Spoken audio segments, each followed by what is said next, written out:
چاہیے، کثرت سے استغفار کرنی چاہیے، اپنے عہد کی تجدید کرنی چاہیے اور اللہ سے دعا کرنی چاہیے کہ اللہ تعالیٰ ہمیں توفیق عمل نصیب فرمائے اور ہماری کوتاہیاں معاف کرے، اور یہ جو نعمت اس نے ہمیں عطا کر رکھی ہے صبح قیامت تک یہ وطن عزیز پاکستان قائم رہے۔ آمین بھی کہہ دینا۔ آمین اتنی ڈھیلی ہے کہ لگتا ہے کہ آپ کا بھی دل نہیں چاہتا کہ یہ وطن قائم رہے، حالانکہ وطن کی جو محبت ہے وہ انسان کی فطرت میں شامل ہے۔ یہ قرآن مجید فرقان حمید سے ہم تھوڑی سی رہنمائی لیتے ہیں کہ انبیاء اکرام بھی اپنے وطن سے اور جس جگہ اور جس مقام پر ان کا ڈیرا و بسیرا ہوتا تھا اور جس شہر میں وہ رہتے تھے اس شہر سے کتنی محبت کرتے تھے۔ انبیاء اکرام بھی محبت کرتے تھے۔ حضرت ابراہیم علیہ السلام کا تذکرہ اللہ تعالیٰ نے قرآن مجید میں فرمایا حضرت ابراہیم علیہ السلام اللہ کی بارگاہ میں دعا کرتے ہیں، فرمایا وَإِذْ قَالَ إِبْرَاهِيمُ رَبِّ اجْعَلْ هَٰذَا بَلَدًا آمِنًا وَارْزُقْ أَهْلَهُ مِنَ الثَّمَرَاتِ۔ ابراہیم علیہ السلام نے اللہ کی بارگاہ میں دعا کی، اے اللہ میرے اس گھر کو امن والا بنا دے، اس گھر کو امن والا بنا دے۔ کس گھر کی بات ہو رہی ہے؟ وہ گھر جو زمین پر پہلا گھر ہے۔ ان اول بیت وضع للناس للذی ببکۃ مبارکا وہدی للعالمین۔ فرمایا کہ اس گھر کو امن والا بنا دے اور اس بلد کو، اس شہر کو یہ امن والا بنا دے، جس شہر میں یہ گھر ہے اس شہر کو یہ امن والا بنا دے، اور وَارْزُقْهُ مِنَ الثَّمَرَاتِ، اور یہاں کے جو باشندے ہیں، وَارْزُقْ أَهْلَهُ مِنَ الثَّمَرَاتِ، جو یہاں کے باشی ہیں، جو بسندے ہیں، جو رہنے والے ہیں، یا اللہ انہیں پھل دینا، انہیں رزق عطا کرنا، کھلا رزق اور وافر رزق عطا کرنا۔ اب یہ دعائیں کر رہے ہیں حضرت ابراہیم علیہ السلام، کس کے لیے؟ شہر مکہ کے لیے۔ آپ کا شہر مکہ کے لیے دعا کرنا اس بات کی دلیل ہے کہ انسان کو اپنے وطن سے محبت ہوتی ہے، شہر سے محبت ہوتی ہے۔ ویسے جس شہر کا تعلق اللہ کے محبوب سے ہو جائے نا، اس شہر کی تو قسمیں اللہ خود بھی یاد فرما رہا۔ انسان کے دل میں محبت ہوتی ہے، لیکن اللہ تعالیٰ قرآن میں فرماتا ہے لا اقسم بہذا البلد وانت حل بہذا البلد، مجھے اس شہر کی قسم نہیں، اس شہر کی قسم نہیں کھاتا، اس لیے اس شہر کی قسم کہ اس شہر میں تو رہتا ہے، اس شہر میں تیرا ڈیرا و بسیرا ہے۔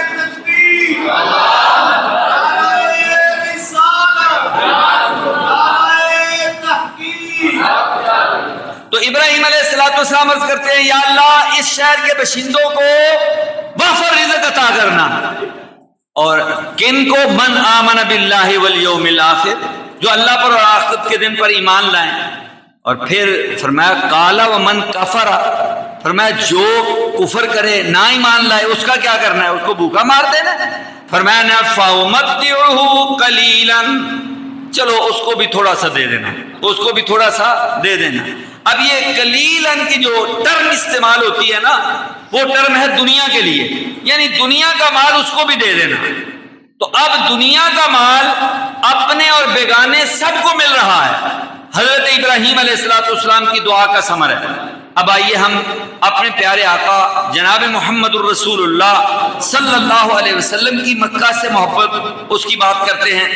حضرت ابن عباس رضی اللہ تعالیٰ عنہ کہتے ہیں قال رسول اللہ صلی اللہ علیہ وسلم لمکہ، حضور نے مکے سے مخاطب ہو کے کہا اے مکے، ما اطیبک من بلد، تو کتنا سونا شہر ہے، کتنا پاکیزہ شہر ہے، کتنا اچھا شہر ہے، وَأَحَبَّكَ إِلَيَّ، اور تو مجھے کتنا پیارا لگتا ہے، میرا کتنا محبوب شہر ہے، مجھے تیرے ساتھ کتنی محبت ہے۔ وَلَوْلَا أَنَّ قَوْمِي أَخْرَجُونِي، اگر میری قوم مجھے یہاں سے نکلنے پر مجبور نہ کرتی، من کے ما سکنت خیرک، اے مکے اگر میری قوم مجھے یہاں سے نکلنے پر مجبور نہ کرتی تو میں تجھے چھوڑ کر کہیں اور ڈیرا نہ لگاتا، کہیں نہ جاتا، ہمیشہ تیرے پاس ہی رہتا، لیکن میری قوم نے مجھے نکلنے پر مجبور کر دیا۔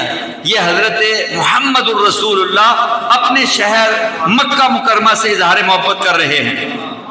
پھر حضرت انس رضی اللہ تعالیٰ عنہ آپ ارشاد فرماتے ہیں کہ نبی کریم صلی اللہ علیہ وسلم جب مدینہ منورہ تشریف لے آئے، ظاہر ہے پہلے آپ کا وطن مکہ تھا، پھر آپ کا وطن مدینہ ہو گیا، مکے جائیں تو مکے کی قسم، مدینے جائیں تو مدینے کی قسم، اب مکہ بھی آپ کا شہر اور وطن ہے، مدینہ بھی آپ کا شہر اور وطن ہے۔ اب دیکھیے مدینے سے کتنا پیار ہے۔ حضرت انس کہتے ہیں کان رسول اللہ صلی اللہ علیہ وسلم اذا قدم من سفر، جب حضور کسی سفر سے واپس لوٹتے، فابصر درجات المدینہ، اور مدینہ کے اونچے اونچے عمارتیں اور بلڈنگیں اور پہاڑ دیکھتے تو کیا کہتے؟ اوضا ناقہ، آپ اپنی اونٹنی کو بگانے لگتے، تیز کر دیتے اپنی اونٹنی، یعنی مدینہ دور سے نظر آتا تو آپ اپنی سواری کی رفتار تیز کر دیتے، اونٹنی کی رفتار تیز کر دیتے۔ وَإِنْ كَانَ دَابَّةٌ حَرَّكَهَا، اگر کوئی اور چھپایا ہوتا نا اس کو بھی ایڑ لگاتے اور دوڑاتے، یعنی مدینہ کے دیکھتے ہی جذباتی ہو جاتے اور جلدی جلدی مدینہ منورہ پہنچنے کی خواہش پیدا ہو جاتی۔ اسی طرح ایک اور مقام پہ فرماتے ہیں فَنَظَرَ إِلَى جُدُرَاتِ الْمَدِينَةِ، جب مدینے کے در و دیوار نظر آتے نا، اوضا ناقتہ، پھر حضور علیہ السلام اپنی اونٹنی کو بگاتے، وَإِنْ كَانَ عَلَى دَابَةٍ حَرَّكَهَا مِنْ حُبِّهَا، مدینے کی محبت سے سرشار ہو کر آپ اپنی سواری کو ایڑ لگاتے اور تیز کر دیتے۔ اسی طرح حضور نبی کریم صلی اللہ علیہ وسلم جب تبوک سے فارغ ہوئے نا تو آپ نے مدینہ منورہ جلدی جلدی جانے کا پروگرام بنایا، اور حضرت ابو حمید سعدی کہتے ہیں کہ نبی کریم صلی اللہ علیہ وسلم نے ارشاد فرمایا انی متعجل الی المدینہ، لوگوں میں جلدی جلدی مدینے جانا چاہتا ہوں، یعنی میرا دل کھینچا چلا جاتا ہے مدینے کی طرف، میں جلدی جلدی مدینے جانا چاہتا ہوں۔ فمن اراد منکم ان یتعجل معی فلیتعجل، تم میں سے بھی اگر کسی کا دل جلدی جلدی مدینے جانے کو چاہ رہا ہے تو آؤ میرے ساتھ چلو۔ فلما اشرف علی المدینہ قال هذه تابۃ، جب مدینے پہنچے فرمایا یہ پاکیزہ شہر ہے، یہ اچھا شہر ہے، یہ پاکیزہ شہر ہے۔ فلما رأى احد، جب حضور نے پہاڑ دیکھا، کون سا؟ احد۔ فلما رأى، جب حضور نے دیکھا نا پہاڑ، احد پہاڑ کو دیکھا، اس پہاڑ کی بھی قسمت کتنی اچھی ہے جس پہاڑ پہ مصطفیٰ کی نظر پڑ جاتی ہے۔ اور حضور پہاڑ کو مخاطب کر کے کیا کہتے ہیں؟ فرمایا قال ھذا جبیل، ہے تو یہ چھوٹا سا پہاڑ، ہے تو یہ چھوٹا سا پہاڑ، ھذا جبیل یحبنا ونحبہ، یہ ہم سے پیار کرتا ہے، ہم اس سے پیار کرتے ہیں، یہ ہم سے محبت کرتا ہے، ہم اس سے محبت کرتے ہیں۔ آقا آپ تو محبت کرتے ہیں کہ آپ میں سینہ بھی ہے، سینے میں دل کا نگینہ بھی ہے، لیکن پہاڑ میں تو نہ سینہ ہے نہ دل کا نگینہ ہے، وہ کیسے پیار کرتا ہے؟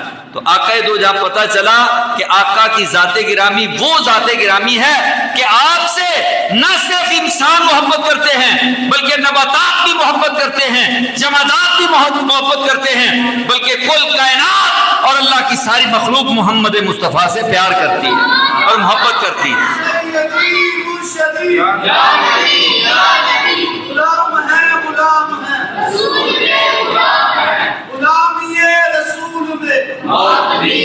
ایسے تو نہیں کہ درختوں کے قریب سے گزرتے تو آواز آتی ہے السلام علیکہ یا رسول اللہ، پہاڑوں کے قریب سے گزرتے تو یہی آواز آتی الصلاۃ والسلام علیکہ یا رسول اللہ، اور اگر کنکریاں مٹھی میں بند کر لیتے تو اندر سے حضور کی شہادت دینے والی کنکریاں بول کے آپ کی گواہی اور شہادت دیتی۔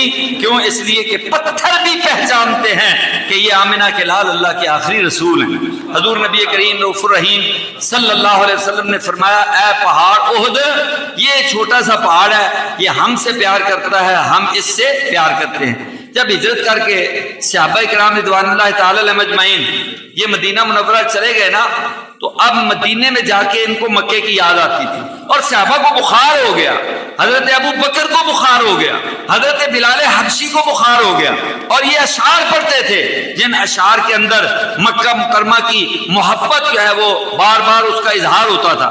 اور پھر حضور علیہ الصلوۃ والسلام نے کبھی کسی کو بد دعا نہیں دی، لیکن آپ کیا فرماتے ہیں؟ قال اللہم لعن شیبہ ابن ربیعہ، یا اللہ شیبہ بن ربیعہ کا برا ہو، عتبہ بن ربیعہ کا برا ہو، امیہ بن خلف کا برا ہو۔ کیوں؟ اس لیے، اور بات تو کوئی نہیں، فرمایا اس لیے کما خرجونا من ارضنا الى الارض الوبا، کہ انہوں نے ہماری سرزمین سے ہمیں نکال کر وبا والی سرزمین پہ جانے پہ مجبور کر دیا، یعنی ہمیں مکے سے نکال کر مدینہ جانے پہ مجبور کر دیا۔ مدینہ اس وقت مدینہ نہیں تھا، اس وقت یثرب تھا، اس وقت وہ وبا کا شہر تھا، ساری بیماریاں، ساری تکلیفیں، ساری وبائیں اور ساری خرابیاں اس شہر کے اندر تھی۔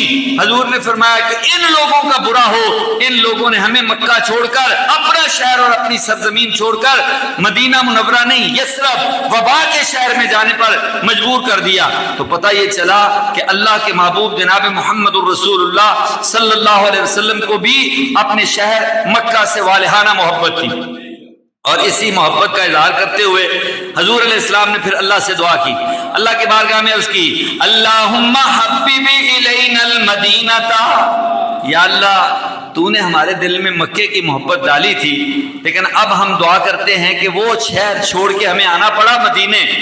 اللہم حبب الینا المدینہ، یا اللہ ہمیں مدینہ محبوب بنا دے، ہمارے دل میں مدینے کی محبت پیدا کر دے، کحبنا مکہ او اشد، جس طرح تو نے ہمارے دل میں مکے کی محبت پائی ڈالی، اس سے بھی زیادہ محبت ہمارے دل میں اب مدینے کے لیے ڈال دے۔ اور پھر حضور نے دعا کی، اللہم بارک لنا فی ساعنا ومدنا وسحنا لنا وانقلہم الی الجحفہ، فرمایا اس کے سا میں، اس کے مد میں برکتیں ہی برکتیں ڈال دے، اور یہ جو بخار ہے نا، اس بخار کو جوفہ کی طرف بھیج دے، اور اس شہر کو بخار سے خالی کر دے۔ نبی کریم رؤوف الرحیم صلی اللہ علیہ وسلم نے گویا اپنے شہر مکہ سے محبت کا اظہار کیا، پھر شہر مدینہ سے محبت کا اظہار کیا۔ اور یہ جو آزادی ہوتی ہے نا، آزادی بہت بڑی نعمت ہے۔ اگر اس آزادی کی نعمت کا پوچھنا ہے نا تو ان سے پوچھئے جو آزاد نہیں ہیں۔ آپ کو بہرحال کچھ نہ کچھ کسی حد تک آزادی ہے، لیکن جو کسی کے تسلط میں رہتے ہیں اور کسی کی غلامی میں زندگی اس طرح بسر کرتے ہیں کہ اسے پوچھے بغیر اور اس کی اجازت کے بغیر کچھ بھی نہیں کر سکتے، ان غلاموں کی بھی بلا کوئی زندگی ہے۔ اور آپ نے وہ غلامی نہیں دیکھی، اللہ تعالیٰ نہ دکھائے جو عرب کے اندر غلامی ہوا کرتی تھی۔ حضور علیہ السلام کے صدقے اللہ نے عرب کے غلاموں کو آزادی نصیب فرمائی۔ اب موسیٰ علیہ السلام کا دور ہے۔ حضرت موسیٰ علیہ السلام، آپ فرعون کی قوم کے، آپ کی قوم فرعون کی قوم کی غلام بنی ہوئی تھی، اور فرعونی ان پر پورا تسلط جمائے ہوئے تھے، اور ان کی بچوں سے، بیٹیوں سے، عورتوں سے، بزرگوں سے بڑا کام لیتے تھے، اور بڑا کام لے لے کر انہیں غربت کی چکی میں پیس بھی رکھا تھا، کام زیادہ لیتے، اجرت بھی کم دیتے، اور بالکل وہ غلاموں کی طرح زندگی بسر کر رہے تھے۔ اللہ تعالیٰ نے موسیٰ علیہ السلام کو بھیجا، اور موسیٰ علیہ السلام نے وہاں جدوجہد کی، اس کے نتیجے میں اللہ تعالیٰ نے فرعون سے ان کو آزادی نصیب فرمائی۔ اور جب بنی اسرائیل فوج یہ فرعون سے آزاد ہوئے تو اس آزادی کے عمل کو قرآن نے نعمت قرار دیا ہے کہ تمہیں آزادی ملی فرعون سے، یہ تمہارے لیے بڑی نعمت ہے۔ حضرت موسیٰ علیہ السلام نے فرمایا، وَإِذْ قَالَ مُوسَىٰ لِقَوْمِهِ اذْكُرُوا نِعْمَةَ اللَّهِ عَلَيْكُمْ إِذْ أَنْجَاكُمْ آلِ فِرْعَوْنَ يَسُومُونَكُمْ سُوءَ الْعَذَابِ۔ اے موسیٰ علیہ السلام اپنی قوم سے کہتے ہیں کہ اللہ کی نعمت یاد کرو، اذ انجاکم، ماشاءاللہ، اذ انجاکم، کہ اس نے تمہیں نجات عطا فرمائی، من آل فرعون، فرعون کی قوم سے، یسومونکم سوء العذاب، وہ تمہیں بہت برا عذاب دیتے تھے۔ اب یہ نعمت ہے فرعون سے آزادی مل جانا، اللہ تعالیٰ قرآن میں اس کو نعمت قرار دے رہا ہے، اور موسیٰ علیہ السلام اپنی قوم سے یہ فرما رہے ہیں کہ اللہ کے اس احسان کو اور اللہ کی اس نعمت کو کبھی نہ بھلانا، اسے اپنے لیے یادگار بنانا اور اس کو ہمیشہ ہمیشہ یاد رکھنا۔ اور پھر قوم نے اس کو یاد بھی کیسے رکھا اور آزادی کیسے منائی، ہمیں بھی پتہ ہے ہم کیسے مناتے ہیں، لیکن آؤ ذرا یہود کو دیکھتے ہیں موسیٰ علیہ السلام کی قوم نے کس طرح آزادی منائی۔ حضرت صہیب رضی اللہ تعالیٰ عنہ سے روایت ہے کہ حضور نبی کریم رؤوف الرحیم صلی اللہ علیہ وسلم نے یہ بیان فرمایا، آپ نے فرمایا عجبا لامر المؤمن، کہ مومن کا معاملہ بھی عجیب ہی ہے، مومن کا معاملہ بھی عجیب ہی ہے، ان امرہ کلہ خیر، اس کا سارا معاملہ یہ خیر ہی خیر ہے، بلائی بلائی ہے، یہ اس کے عمل کے نتیجے میں خیر اور بلائی آتی ہے۔ وَلَيْسَ ذَاكَ لِأَحَدٍ إِلَّا لِمُؤْمِنٍ، اور مومن کے علاوہ یہ کسی اور کو سعادت نصیب نہیں۔ کیا ان اصابت ہو سراء شکر، اگر اس کو کوئی خوشی ملتی ہے، اگر اس کو کوئی مسرت کا پیغام ملتا ہے، اگر اس کو کوئی بشارت ملتی ہے، اگر کوئی آزادی ملتی ہے، اگر کوئی نعمت ملتی ہے تو یہ اللہ کا شکر ادا کرتا ہے۔ مومن کو نعمت ملتی ہے تو یہ اللہ کا شکر ادا کرتا ہے، اور اگر کوئی نعمت چھن جاتی ہے، مصیبت آ جاتی ہے، پریشانی آ جاتی ہے تو پھر صبر، پھر یہ صبر کرتا ہے۔ فرمایا دکھ آتا ہے تو صبر کرتا ہے، خیر پاتا ہے، اور اسی طرح اگر بشارت اور خوشی کی خبر ملتی ہے تو پھر اللہ کا شکر ادا کرتا ہے اور خیر پاتا ہے۔ اس کا مطلب یہ ہوا کہ مومن کا معاملہ دونوں صورتوں میں خیر ہے، اگر سکھ آئے تب بھی، اگر دکھ آئے تب بھی، سکھ آئے تو شکر کرے، دکھ آئے تو صبر کرے، شکر کرے گا تو یہ بھی اس کے لیے خیر ہے، صبر کرے گا تو یہ بھی اس کے لیے خیر ہے، دونوں صورتوں میں اس کے لیے خیر ہی خیر ہے۔ تو نبی کریم رؤوف الرحیم صلی اللہ علیہ وسلم نے گویا ہمیں یہ بتایا کہ اگر تمہیں کوئی نعمت ملے تو اللہ کا شکر ادا کرو، واشکروا نعمت اللہ، اللہ کی دی ہوئی نعمت پر اللہ تعالیٰ کی بارگاہ میں اظہار تشکر کرو۔ حضرت سیدنا ابن عباس روایت کرتے ہیں کہ نبی کریم صلی اللہ علیہ وسلم جب مدینہ تشریف لائے نا تو آپ نے دیکھا وجد الیہود یصومون عاشورا، آپ نے دیکھا کہ یہودی عاشورا کو روزہ رکھتے ہیں، 10 محرم کا روزہ رکھتے ہیں۔ نبی کریم صلی اللہ علیہ وسلم نے پوچھا کہ یہ 10 محرم کو روزہ کیوں رکھتے ہیں؟ انہوں نے کہا اس لیے کہ یہ یادگار دن ہے، یہ ہمارا جشن آزادی ہے، اس کو اس دن اللہ تعالیٰ نے ہمیں فرعون سے نجات عطا فرمائی تھی، موسیٰ علیہ السلام کو اور ان کی قوم کو، لہذا ہم تو یہ آزادی کا دن روزہ رکھ کے مناتے ہیں۔ نبی کریم صلی اللہ علیہ وسلم نے فرمایا کہ حضرت موسیٰ علیہ السلام وہ تمہاری نسبت نحن اولیٰ بموسیٰ منکم، تمہاری نسبت موسیٰ ہمارے زیادہ قریب ہیں اور ہمیں بھی روزہ رکھنا ہوگا، آپ نے روزے کی اجازت دے دی۔ تو مطلب یہ ہوا کہ اگر موسیٰ علیہ السلام کی قوم کو اللہ نے فرعون سے نجات عطا فرمائی تو اب اس نجات کو، آزادی کو نعمت قرار دیا، اور اس نعمت کے نتیجے میں موسیٰ علیہ السلام کی قوم روزہ رکھا کرتی تھی اور اللہ تعالیٰ کا شکر ادا کرتی تھی۔ تو ہمیں بھی چاہیے کہ اگر ہم اس آزادی کی نعمت کو واقعی نعمت سمجھتے ہیں تو اس نعمت پر اللہ کا شکر بھی ادا کریں، اور ساتھ ساتھ کبھی موقع ملے روزہ رکھ لیا کریں۔ ہمارا انداز اور ہے اور یہود کا انداز اور تھا، لیکن حضور نے ان کے انداز کو زیادہ پسند فرمایا ہے۔ حضور کا اپنا انداز کیا تھا؟ حضرت ابی بکرہ رضی اللہ تعالیٰ عنہ فرماتے ہیں کہ انہ کان اذا جاءہ امر سرور، کہ جب حضور خوش ہوتے ہیں، خوشیاں آتی ہیں نا، آپ کو بھی آتی ہیں، انسانوں کو خوشیاں نصیب ہوتی ہیں، کہتے ہیں جب حضور خوش ہوتے او بشر بہ، یا حضور علیہ السلام کو کوئی خوشخبری دی جاتی، آپ کو کوئی مبارک دی جاتی، خر ساجدا شاکرا للہ، خوشی کی خبر سن کے میرے مصطفیٰ اپنی جبین نیاز زمین پہ رکھ کر اللہ کی بارگاہ میں سجدہ ریز ہو جاتا۔ خوشی کی خبر ملتی تو اللہ کی بارگاہ میں سجدہ شکر ادا کرتے۔ یہ ہمارے آقا جناب محمد الرسول اللہ صلی اللہ علیہ وسلم کا طریقہ تھا جشن منانے کا اور خوشی منانے کا۔ اور ہمارے ہاں کیا ہوتا ہے؟ ہمارے ہاں باجے بجانا یہ خوشی ہے، ہمارے ہاں یہ ہلڑ بازی کرنا یہ خوشی ہے، ہمارے ہاں موٹر سائیکلوں کی بینسریاں نکال کر ان کے سلنسر، ان کی آواز بلند کر کے سڑکوں پہ چلنا یہ جشن آزادی ہے۔ ہمارے نزدیک جشن آزادی اور ہے، آمنہ کے لال نے تربیت اور دی ہے۔ حضور علیہ الصلوۃ والسلام خوشی مناتے، لیکن حضور علیہ السلام کی خوشی منانے کا انداز یہ تھا کہ وہ اس نعمت کا چرچا بھی کرتے اور ساتھ ساتھ اللہ کی بارگاہ میں جبین نیاز بھی جھکاتے اور روزہ رکھنے کی تلقین بھی کرتے۔ یہ جو ہمارے باجے ہیں نا اور ہمارے مزامیر جنہیں بجا بجا کے ہم شکریہ ادا کر رہے ہیں، یا اللہ تیرا شکر ہے تو نے ہمیں پاکستان دیا، کم از کم ہم آزادی کے ساتھ باجے تو بجا سکتے ہیں نا۔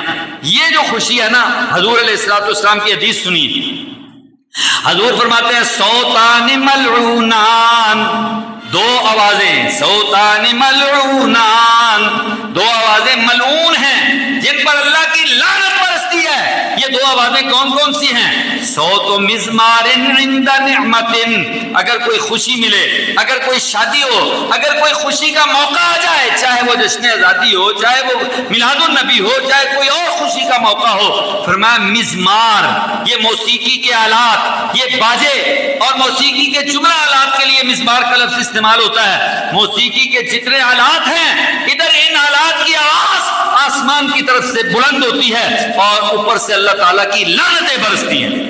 یہ آواز، گانوں کی آواز، یہ باجے کی آواز، یہ مزمار کی آواز، یہ موسیقی کے اور میوزک کے جتنے آلات ہیں، ان سارے آلات کی آوازیں جب آسمان کی طرف بلند ہوتی ہیں، اللہ تعالیٰ کی لعنتیں برس رہی ہوتی ہیں۔